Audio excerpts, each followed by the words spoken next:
अपने finance manager का importance देख रहे थे। तो फाइनेंस मैनेजर को 3 मेन डिसीजन लेना पड़ता है: इन्वेस्टमेंट, फाइनेंसिंग, डिविडेंड। कहाँ पैसा लगाना है, कहाँ से आएगा, कितना डिविडेंड मिलेगा, जाएगा। तो इन सब में पैसे का आना और जाना इन्वॉल्व है। अब कैश इनफ्लोज और आउटफ्लोज जो होता है बेटा, वो ऐसा तो नहीं है कि आज के डेट में पैसा आया और आज ही के डेट में पैसा चला जाएगा। तो ये जो होता है, ये होता है occurs at different point of time. ये अलग अलग पॉइंट ऑफ टाइम में होता है, at different point of time. आज तुम एक सिंपल सा बात समझो, मैं तुमको बोलूँ कि तुम मुझे बेटा 1 लाख रुपया दे दो और मैं तुमको 2 साल में 50-50 हज़ार रुपया करके लौटा दूंगा। तो बेटा मैं तो हमेशा फ़ायदे में रहूँगा, तुम नुकसान में रहोगे। क्यों? क्योंकि वो 1 लाख रुपया तुम मुझे नहीं दे के आज अगर कहीं और इन्वेस्ट कर देता तो तुमको कमाई हो जाता। तो सिंपल सा बात है, मैं तुमको 50-50 हज़ार करके वो भी 2 साल में दूंगा। तो you are getting exactly your principal amount. आप मेरे को बोलोगे भैया मुझे इंटरेस्ट का लॉस हो रहा है, you are not giving me any interest, you are just returning the principal amount. तो वही चीज़ मैं आपको बोल रहा हूँ कि आज के डेट में अगर पैसा 1 लाख आप मुझे दो सुबह और शाम को ही मैं तुमको 1 लाख लौटा दूँ, तब तो बात बराबर है। लेकिन अगर टाइम पीरियड चेंज हो जाता है तो वहाँ value of money, time value of money बहुत इंपॉर्टेंट रखता है। तो फाइनेंस मैनेजर को भी देखना पड़ता है कि इनफ्लो आउटफ्लो किस टाइम के बेसिस पे आ रहा है और जा रहा है, उसके हिसाब से डिसीजन लेना पड़ता है। Second, investment evaluation. Investment evaluation में वही है जो मैंने अभी आपको बताया, बस उसको थोड़ा सा चेंज करके बताता हूँ। सपोज़ करो आज के डेट में, अभी के डेट में आपने एक मशीन ख़रीदा 1 लाख रुपये का, ठीक है।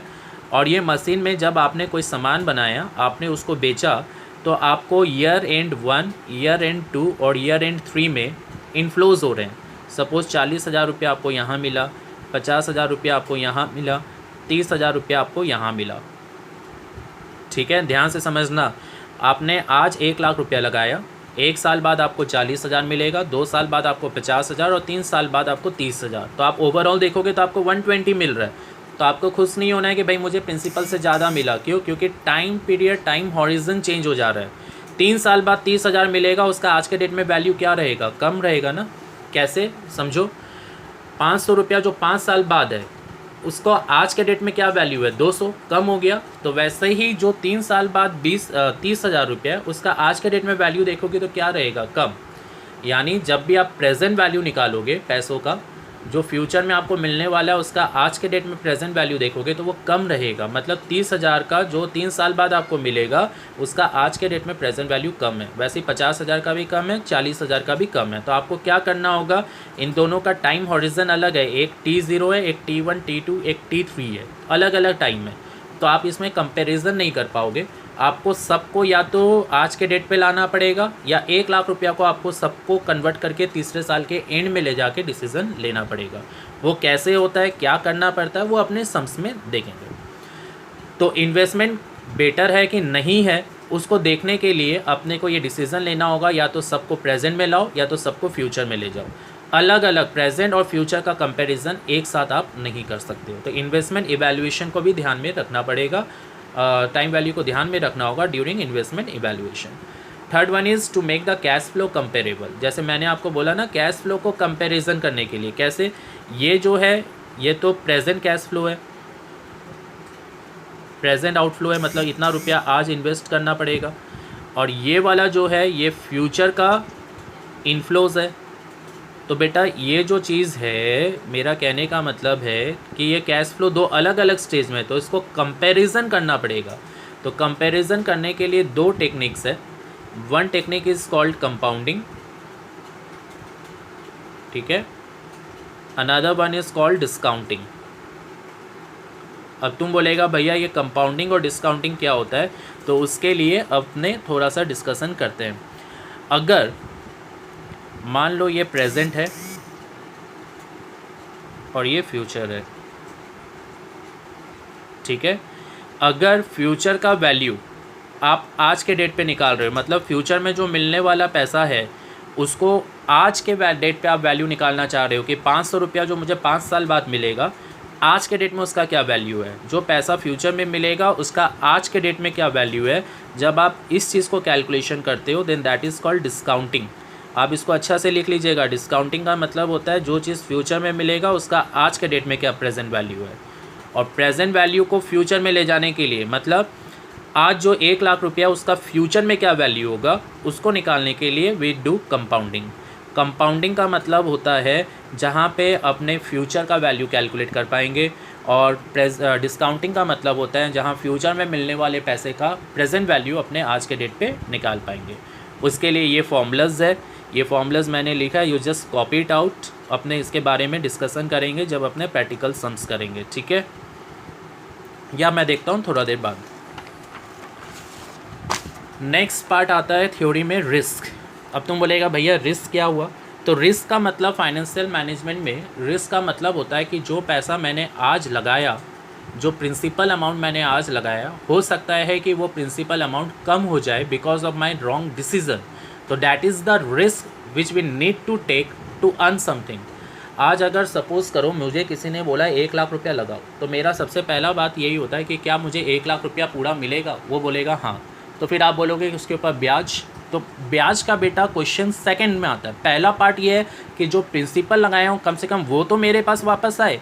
तो रिस्क का मतलब होता है कि आपने जो पैसा इन्वेस्ट किया है कहीं वो इरोड नहीं हो जाए, हट नहीं जाए, कम नहीं हो जाए। That is the risk which every investor needs to take. तो रिस्क का मतलब होता है कहीं प्रिंसिपल अमाउंट कम नहीं हो जाए, वो अपने को देखना पड़ेगा, कहीं प्रिंसिपल अमाउंट कम नहीं हो जाए, ठीक है। और आप बोलोगे भैया ये सोचोगे तो अब तो कोई इन्वेस्ट ही नहीं करेगा। तो बेटा अगर इन्वेस्ट नहीं करेगा तो फिर कमाओगे कैसे? अगर आप रिस्क लोगे, आप इन्वेस्ट करोगे, तभी तो आपका रिटर्न भी आएगा और आप ज़्यादा कमा पाओगे प्रिंसिपल से ज़्यादा। लेकिन एक रिस्क इन्वॉल्व हमेशा ये रहता है, आप हमेशा क्या सोचते हो, चलो इंटरेस्ट नहीं आया, प्रिंसिपल तो आ गया। तो एटलीस्ट प्रिंसिपल अगर कम हो जाए तो वही एक रिस्क होता है फाइनेंस के अंदर में सबसे बड़ा। अगर आपको ध्यान होगा तो रिस्क को कैलकुलेशन करने के लिए अपने लोग के पास 2 तरीका है जो अपने सीख चुके हैं प्रीवियस सेमेस्टर में। एक तो होता है स्टैंडर्ड डेविएशंस, लेकिन अपने को कोई सम्स नहीं करना है इसके ऊपर में, और दूसरा होता है एवरेज। अब तुम बोलेगा कि भैया एवरेज वही मीन। अपने स्टैंडर्ड डेविएशन लेंगे किसका? रिटर्न्स का। एवरेज भी किसका लेंगे? रिटर्न्स का। अगर आप पुराने रिटर्न्स का एवरेज लोगे तो आपको समझ में आ जाएगा कि भाई मेरा रिटर्न क्या आएगा अगर मैं ये रिस्क लेता हूँ तो। और स्टैंडर्ड डेविएशन में सिंपल सा चीज़ है, जितना ज़्यादा स्टैंडर्ड डेविएशन इसका मतलब रिस्क उतना ही ज़्यादा। स्टैंडर्ड डेविएशन कम तो रिस्क भी कम, ठीक है। तो रिस्क के अंदर में आपको ध्यान रखना है कि रिस्क का अगर बेटर तरीके से कैलकुलेशन करना हो तो 3 तरह का रिस्क होता है जो फाइनेंस मैनेजमेंट में एसोसिएटेड है, और उसके बारे में अपने डिस्कशन कर चुके हैं if you remember. One is operating, second one is financial risk, and the third one is combined risk. Exactly जो आप समझ रहे हो, ऑपरेटिंग लिवरेज, फाइनेंशियल लिवरेज और कंबाइंड लिवरेज, ये 3 तरह का लिवरेज इन्वॉल्व होता है। तो रिस्क होता है ऑपरेटिंग रिस्क, फाइनेंशियल रिस्क और कंबाइंड रिस्क, जो कि एसोसिएटेड होता है विद फाइनेंस मैनेजमेंट। तो आपको हमेशा ध्यान रखना है the risk in finance management means the chances or the probability where the principal amount of investment gets reduced, and it is calculated either by standard deviations or the average. The higher the standard deviation, the more the risk will be. And the 3 important risks which are associated with the finance management are the operating risk, financial risk and combined risk, ठीक है। अब आ रहे अपने component of financial environment. अब तुम्हारे दिमाग में आएगा भैया ये फाइनेंशियल इन्वायरमेंट, फाइनेंशियल इन्वायरमेंट मतलब वही पैसे का लेन देन जो होता है, that is called financial environment. तो फाइनेंशियल इन्वायरमेंट का मतलब होता है क्या फाइनेंस मैनेजमेंट इम्पॉर्टेंट है। तो बेटा फाइनेंस मैनेजमेंट इम्पॉर्टेंट है कि नहीं है, इसके लिए 3 फेस है। पहला फेस है ट्रेडिशनल, ठीक है, आप लिखते रहिएगा, I am not writing. Second one is transitional, इन सब के बारे में मैं नहीं लिखूँगा, आपको लिखना है। और तीसरा है मॉडर्न। अब तुम बोलेगा भैया ये 3 तरह का मतलब कैसे इन्वायरमेंट क्या है? तो बेटा फाइनेंशियल इन्वायरमेंट में एक मतलब ये हो गया कि पैसे का लेन देन जो होता है, this are the financial environments, जहाँ पर कोई इन्वेस्ट करता है, कोई उसको मैनेज करता है, कहाँ से पैसा आएगा, कहाँ जाएगा, this all comes under financial environment. आपको याद होगा तो अपने जो पढ़े थे IFSM में के अंदर में फाइनेंशियल सिस्टम के अंदर में, that is only financial environment. तो फाइनेंशियल इन्वायरमेंट के अंदर में मेनली अपने को यही देखना पड़ता है, ट्रेडिशनल, ट्रांजिशनल और मॉडर्न फेस। अब तुम बोलेगा ट्रेडिशनल फेस का मतलब अपने ये देखने जा रहे हैं कि फाइनेंस मैनेजमेंट कितना इंपॉर्टेंट है और कैसे कैसे चेंज हुआ। तो ट्रेडिशनली क्या होता था, पुराने ज़माने में क्या होता था कि फाइनेंस मैनेजमेंट को इतना इम्पोर्टेंस नहीं दिया गया था। और बोला गया था कि फाइनेंस मैनेजमेंट ज़्यादातर इम्पोर्टेंट तभी होता है जब कोई कंपनी अमलगमेशन यानी मर्जर में जाता है या डिमर्ज होने जाता है, मतलब कोई कंपनी दूसरे कंपनी को ख़रीद रहा है, दो कंपनी मिलकर एक नया कंपनी बन रहा है, या एक ही कंपनी अपना पार्ट्स को अलग अलग कर रहा है। तो जब अमलगमेशन, मर्जर, डीमर्जर होता है उस केस में फाइनेंस मैनेजमेंट का इंपॉर्टेंस है, नहीं तो अदरवाइज़ नहीं है। ये कौन से फेज़ में आया? ट्रेडिशनल। ट्रांजिशनल फेज़ बाद में आया, after traditional it comes to transitional phase. वहाँ पे डिसीजन हुआ कि नहीं, ऐसा नहीं होगा। फाइनेंस मैनेजमेंट का इंपॉर्टेंस ज़्यादातर अपर लेवल मैनेजमेंट में होता है, जिन लोगों को डिसीजन लेना पड़ता है basically about funding and the investment plans. तो ट्रांजिशनल में बेसितर फंडिंग और इन्वेस्टमेंट प्लान, और बोला गया कि टॉप लेवल मैनेजमेंट में ही फाइनेंशियल मैनेजमेंट का मेन काम है। फिर मॉडर्न फेज में बोला गया कि ऐसा नहीं है, डे टू डे एक्टिविटी, हर दिन में आपको फाइनेंस के बारे में मैनेज करना होगा। एंड फाइनेंशियल मैनेजमेंट का इंपॉर्टेंस तीनों लेवल में आता है, top level, middle level and lower level of management. तो ट्रेडिशनल फेज का मतलब हो गया बहुत क्रिटिकल जगह पे ही आपको फाइनेंस का दरकार पड़ेगा, just like amalgamation, merger, demerger. Transitional phase में बोला गया खाली टॉप लेवल में इसका इंपॉर्टेंस है, वो भी जब फंडिंग और इन्वेस्टमेंट का प्लान लेना है। मॉडर्न फेज़ में बोला गया कि नहीं, सारे लेवल ऑफ मैनेजमेंट में इंपॉर्टेंस रहेगा। ठीक है, तो this are the three main phases of financial environment. फिर आता है components of financial environment. Component में 3 कॉम्पोनेंट है। First one is financial manager, then financial market and then investor.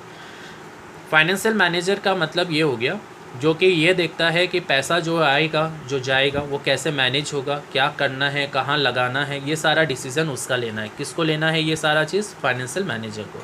Financial market का मतलब हो गया एक प्लेटफॉर्म जहाँ पे पैसा आना है और जाना है। तुम बोलेगा कैसे? जैसे इक्विटी मार्केट आपने जो पढ़ा था, इफ़ यू रिमेंबर, डेप्ट मार्केट जो आपने पढ़ा, this all comes under financial market. और इन्वेस्टर्स हो गए जिनको पैसा लगाना है, they are called the investors. Investors का हमेशा से प्रेफरेंस यही रहता है, जब प्राइस कम होगा तब लगाऊंगा, ये सोच के लगाऊंगा कि फ्यूचर में कमाई होगा। तो बेटा आदमी लोग ज़्यादातर जो इन्वेस्टर्स होते हैं वो पैसा इसीलिए लगाते हैं क्योंकि उन लोग को लगता है कि मुझे फ्यूचर में डिविडेंड और जो पैसा लगाया है उसके ऊपर में मुझे रिटर्न मिलेगा। इसीलिए they always like to invest specially when the price of the stock goes down, so that in anticipation कि जब फ्यूचर में दाम बढ़ेगा तब मैं उसको बेच के अच्छा खासा कमा लूँगा। तो इन्वेस्टर का थिंकिंग सिंपल है, when price will go down then they will prefer to buy so that in future they can get dividend and return। ठीक है, फाइनेंशियल मार्केट क्या होता है? ये एक प्लेटफॉर्म है जहाँ पे कंपनी या फर्म्स अपना इक्विटी, डेब्ट बेच के पैसा अरेंज करता है। तो प्लेटफॉर्म टू अरेंज, यहाँ लिख दे रहा हूँ, प्लेटफॉर्म टू अरेंज मनी। ठीक है, एंड फाइनेंस मैनेजर कौन होता है? फाइनेंस मैनेजर होता है जो पैसे का मोबिलिटी करता है, अरेंज मोबिलिटीज ऑफ फंड्स। कहाँ से पैसा आना है, कहाँ जाना है, इनफ्लो कैसे होगा, आउटफ्लो कैसे होगा, वो सारा डिसीजन इन लोगों का है। This 3 are the components and this are the faces, remember. हाँ, अब आ रहा है अपने लोग का रिस्क रिटर्न ट्रेड ऑफ। तुम बोलेगा भैया ये रिस्क रिटर्न ट्रेड ऑफ क्या होता है? तो बेटा रिस्क रिटर्न ट्रेड ऑफ का एक सिंपल सा मीनिंग आप ऐसे समझो कि risk return trade off is the principle, ठीक है, which explain that potential returns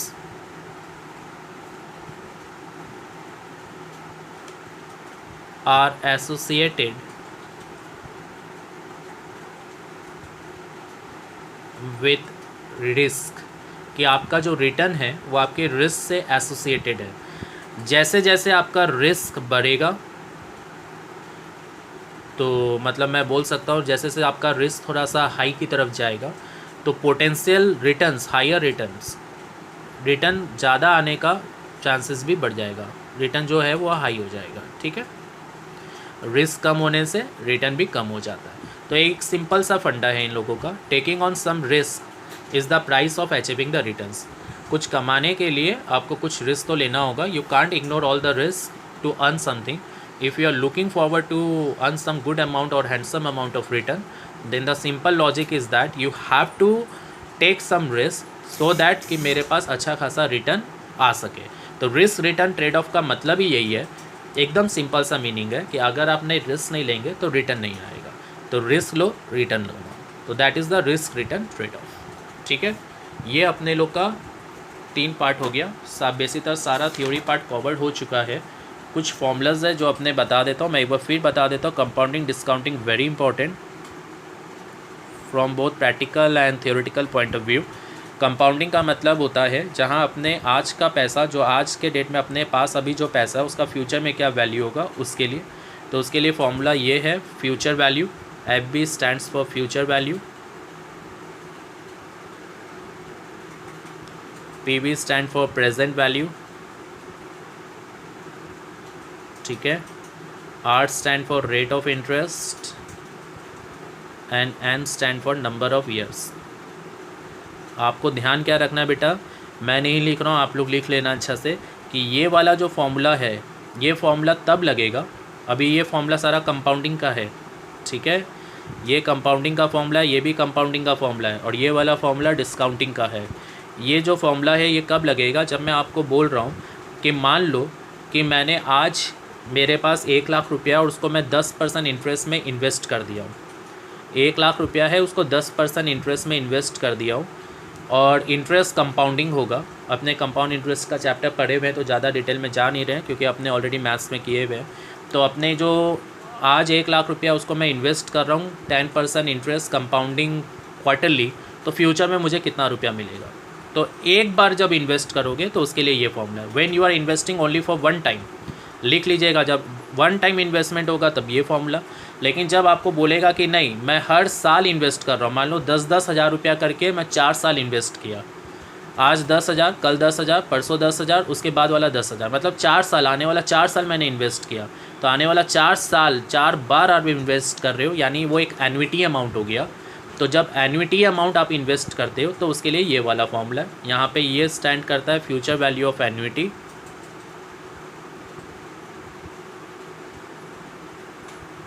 ठीक है। ए स्टैंड फॉर इंस्टॉलमेंट अमाउंट, जो आप हर साल इन्वेस्ट कर रहे हो, इंस्टॉलमेंट अमाउंट। आर मतलब रेट ऑफ इंटरेस्ट, एन मतलब नंबर ऑफ ईयर्स। तो जब आप वन टाइम इन्वेस्ट करोगे ये फॉर्मूला, और उसका फ्यूचर वैल्यू निकालना है। जब मैं 4 साल 5 साल इन्वेस्ट किया और उसका फ्यूचर वैल्यू निकालना है तब ये वाला फॉर्मूला। डिस्काउंटिंग में आ जाओ, डिस्काउंटिंग में प्रेजेंट वैल्यू निकालने का एक फॉर्मूला तो ये भी होता है। ये फॉर्मूला कब लगेगा बेटा, ये फॉर्मूला लगेगा जब आपको बोला जाएगा कि मैंने आज कुछ रुपया इन्वेस्ट किया, ओनली वन टाइम, आज कुछ रुपया इन्वेस्ट किया और मुझे 4 साल बाद 1 लाख रुपया मिल रहा है। आज कुछ इन्वेस्ट किया हूँ, 4 साल बाद 1 लाख रुपया मिल रहा है, तो कितना इन्वेस्ट किया था, तो वन टाइम इन्वेस्टमेंट हुआ था, उसका मेरे को प्रेजेंट वैल्यू निकालना है तो ये फॉर्मूला। और एन्युटी वाले केस में अगर आपको प्रेजेंट वैल्यू निकालना है तो ये वाला फॉर्मूला लगेगा। इसका एक और फॉर्मूला होता है ये वाला, जहाँ पे PVIFA stand for present value of future annuity and PV present value. ये अभी आपको नहीं समझ में आएगा, जब सम्स करेंगे तब वहाँ पे क्लियर करेंगे सेकंड वीडियो में, ठीक है। ये वाला फॉर्मूला आप अभी कॉपी करके रखोगे। ये देखो, ये 1 2 3 4 ये 4 फॉर्मूला ही मेन है। ये दोनों फॉर्मूला डिस्काउंटिंग का, ये दोनों कंपाउंडिंग का, और इसको छोड़ के ये 2 आज तक बीकॉम में आया नहीं है, बट वी आर डूइंग। एक तो है effective rate of interest. Effective rate of interest का मतलब कई बार आपको घुमाया जाता है कि भाई मैंने कुछ पैसा इन्वेस्ट, आपको जैसे किसी ने ऑफ़र किया कि आप इतना रुपया इन्वेस्ट करिए तो मैं आपको इतना इंटरेस्ट दूंगा, कंपाउंडिंग दिस कंपाउंडिंग दैट, आपको समझ में नहीं आता। आप उसको बोलते हैं एग्जैक्ट क्या रेट ऑफ इंटरेस्ट मिलेगा बताइए। तो to find out effective rate of interest, E stand for effective rate of interest, तब आपको ये फॉर्मूला लगाना है 1 + I। आई का मतलब होता है रेट ऑफ इंटरेस्ट, के का मतलब होता है कितने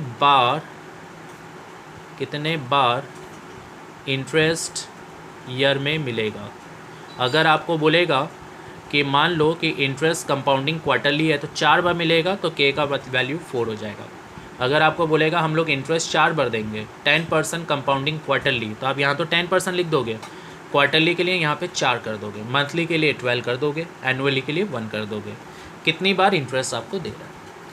ये होता है present value of perpetuity. Perpetuity का मतलब ये होता है कि अगर आपको बोल दिया जाए कि भाई सपोज़ करो आपको कुछ भी बोल दिया जाए कि इतना रुपया अपने को इन्वेस्ट करना है, चलो ठीक है, परपेचुइटी अभी आपको क्लियर होगा भी नहीं। परपेचुइटी का मैं आपको बस इतना ध्यान रखिएगा, जब कोई आपको नंबर ऑफ़ ईयर्स नहीं पता कि कितने साल के लिए इन्वेस्ट हुआ है, तब अपने परपेचुइटी का फॉर्मूला में आते हैं। यहाँ पे सिंपल है, ए का मतलब अमाउंट, आई का मतलब रेट ऑफ इंटरेस्ट, और कुछ नहीं है। कितने साल के लिए इन्वेस्ट हुआ है वो आपको नहीं पता, लाइफ नहीं पता, तब परपेचुइटी का फॉर्मूला आता है।